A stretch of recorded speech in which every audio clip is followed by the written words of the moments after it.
So here we have a Rolex double red Sea Dweller, although in fact we don't, because it's a fairly suspicious copy.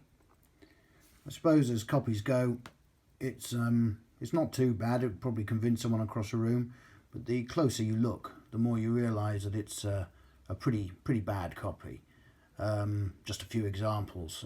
When you look close, this scalloping in the bezel is all rough. It's cheaply done. It feels sharp. It feels nothing like a real Rolex bezel. So it's quite sharp. The dial itself, although initially looks quite convincing, under a loop the printing is all fuzzy. It's not well done at all.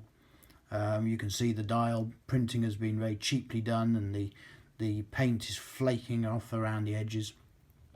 This date window as well is pretty poor.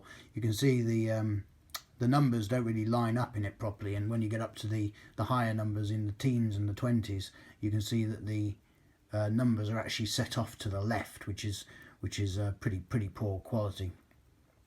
The coronet on the winding crown here is pretty crudely stamped out. I'll see if I can get that in focus for you. You can see to the right of the coronet, to the right side, you can see all the background is all buckled, where it's been cheaply stamped out. Nothing that you'd expect on a real Rolex. The thread on the crown tube is all worn. I imagine it did it quite quickly, because these things are just built. They're not built to last, they're just built to con people. So the quality control is pretty poor. All this engraving on the back of this case back, it's it's not right. So the more you look at it, the more you realise that the quality is nothing like you'd expect for a genuine article. And so, being a fake, there's only one thing to do with it. I'll show you one thing as well. Listen to the movement. I don't know if you can hear that, but it rattles and whirs. The winding is rough and horrible. So as I say, one last thing to do to this watch, and that is to destroy it, and that's exactly what we'll do. So here is the Sea Dweller, or the counterfeit Sea Dweller, in my record vise. A lovely little thing it is, and time to destroy.